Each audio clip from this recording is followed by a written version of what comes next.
మన రాష్ట్రానికి సంబంధించి 35,907 బూతులలో 3 కోట్ల మంది ఓటర్లు ఈ జాబితాని శుద్ధీకరించటము, సవరీకరించటము, శానిటైజ్ చేయటం జరుగుతుంది. ఇది గతంలో మన దగ్గర 2002లో జరిగింది మిత్రులారా. ఈ 2002లో జరిగినటువంటి ఎస్ఐఆర్ ఆధారంగా 2009లో కాన్స్టిట్యుయెన్సీ డీలిమిటేషన్ జరిగింది.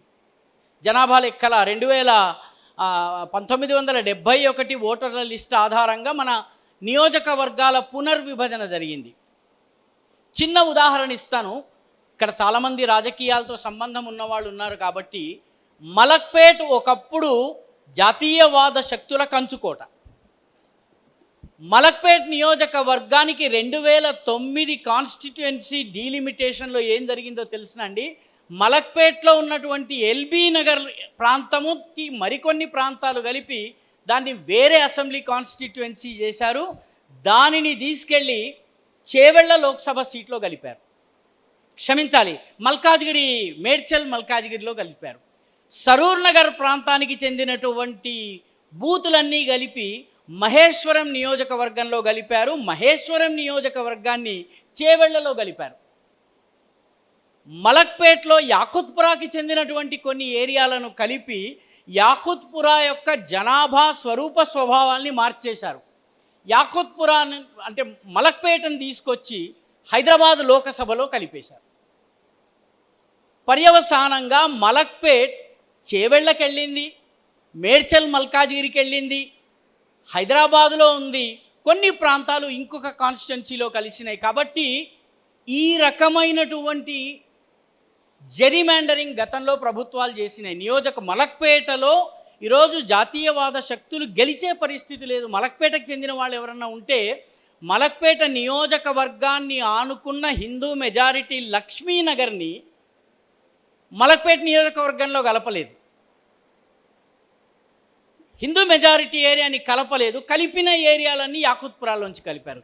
కాబట్టి స్పెషల్ ఇంటెన్సివ్ రివిజన్ కావచ్చును, డీలిమిటేషన్ కావచ్చును, ఇప్పుడు మున్సిపల్ డీలిమిటేషన్ జరుగుతోంది, ఆ జాబితా కూడా వచ్చింది. వీటి పట్ల సమాజంలో సచేతనులైన పౌరులుగా, రాజకీయాలను అర్థం చేసుకుంటున్నటువంటి, అవగాహన చేసుకునే వ్యక్తులుగా మనము అధ్యయనం చేయవలసిన అవసరం ఉంది. అధ్యయనం మాత్రమే కాదు, దీనిపైన ఎలా పని చేయాలి, దీని విషయం ఆలోచించాలి. ఇది పౌరుల బాధ్యత.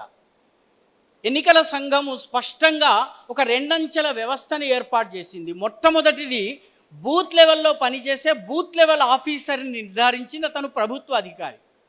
అతనికి సహకరించేందుకు రాజకీయ పార్టీలు బూత్ లెవెల్ ఏజెంట్స్, ఒక్కొక్క పార్టీ ఒక్కొక్క బూత్కి 2 వ్యక్తుల్ని జోడించాలి. ఈ 2 వ్యక్తులు బిఎల్ఓకి సహకరించడంతో పాటు అక్కడి ఓటర్ల జాబితా శుద్ధంగా ఉందా, లేకపోతే దొంగ ఓట్లు వస్తున్నాయా, చేరుతున్నాయా, లేకపోతే ఉండవలసినటువంటి ఓట్లు పోతున్నాయా చూడవలసిన అవసరం ఉంది. కాబట్టి ఇది కేవలము బిఎల్ఏలకు, బిఎల్ఓలకు వదిలే పని కాదు. బిఎల్ఓ మన మధ్యనే, బిఎల్ఓలు మన మధ్యనే ఉంటారు.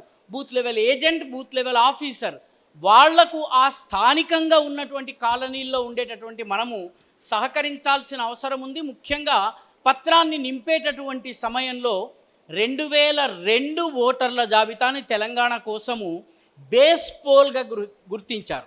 అంటే 2002లో గనక మీ తండ్రి గారి పేరు ఉన్నట్లయితే మీకు ఇప్పుడు ఓటర్ హక్కు వస్తుంది. 2002లో మీ తండ్రి గారు లేకపోతే మీరు ఎక్కడి నుంచి వచ్చారో మీరు ప్రూవ్ చేసుకోవాల్సి ఉంటుంది. కాబట్టి ఇవన్నీ కూడా మనము తెలుసుకోవాల్సిన అవసరం ఉంది. ముఖ్యంగా ఏవైతే ఎన్యూమరేషన్ ఫామ్స్ ఇస్తారో మనందరికీ, త్వరలో దానికి సంబంధించిన ఇంటింటికి వచ్చి ఫామ్స్ ఇస్తారు. ఆ ఫామ్స్ని బిఎల్ఓలు 2 కాపీలు ఇస్తారు. ఒక కాపీలో మనం వివరాల్ని పూర్తి చేసి వారికి ఇవ్వాలి. 2వ కాపీలో అవే వివరాల్ని నింపి ఆయన సంతకం తీసుకుని మన దగ్గర పెట్టుకోవాలి. ఎందుకంటే బిఎల్ఓలు కూడాను సక్రమంగా పనిచేస్తారన్నటువంటి చెక్స్ అండ్ బ్యాలెన్సెస్ అవసరము. మనము పౌర విధులు అని పంచపరివర్తనలు ఏదైతే చెప్తున్నామో అందులో ఇది వస్తుందండి. అదేవిధంగా మనం ఏవైతే ఎన్యూమరేషన్ ఫామ్స్ ఇస్తారో దానిలో 9 గడీలు నింపవలసి ఉంటుంది. 9 బాక్సెస్ని మనం నింపాలి. మన డేట్ ఆఫ్ బర్త్, మన ఆధారు, మన మొబైలు, మన ఫాదర్స్ నేము, ఫాదర్ ఓటర్ కార్డు నెంబరు, తల్లి పేరు, తల్లి ఓటర్ కార్డు నెంబరు, వైఫ్ ఉన్నట్టయితే వైఫ్ పేరు, వైఫ్ ఓటర్ కార్డు నెంబరు, 2002 జాబితాలో తండ్రి పేరు, తండ్రి ఓటర్ కార్డు నంబరు, మన గార్డియన్కి మనకి ఉన్నటువంటి సంబంధము, ఏ జిల్లా ఏ రాష్ట్రము, ఇవన్నీ మనము చెప్పవలసి ఉంటుంది. కాబట్టి ఇవన్నీ కూడాను సర్వసాధారణ సచేతన ప్రజానీకపు భాగస్వామ్యం లేకుండా ఒక బూత్కి 3 బిఎల్ఏలు బిఎల్ఓలు చేసేస్తారని కనుక మనం భావిస్తే జరగదు. మనందరి మీద ఈ బాధ్యత ఉంది. మన ఓట్లు ఉన్నాయా లేవా చూసుకోవాలి. మనతో పాటు మన కాలనీలో ఉన్నటువంటి ఓట్లు ఉన్నాయా లేవా చూడాలి. కాలనీ వదిలి వెళ్ళిపోయిన వాళ్ళ పేర్లు ఓట్ల జాబితాలో లేకుండా చూసుకోవాలి. చనిపోయిన వాళ్ళు పేర్లు తొలగించారా లేదో చూసుకోవాలి. ఇవి చాలా అవసరము మిత్రులారా. కాబట్టి మనము ఇవన్నీ చేయవలసినటువంటి అవసరం ఉంది. దానికోసము స్పెషల్ ఇంటెన్సివ్ రివిజన్ ఈ దేశపు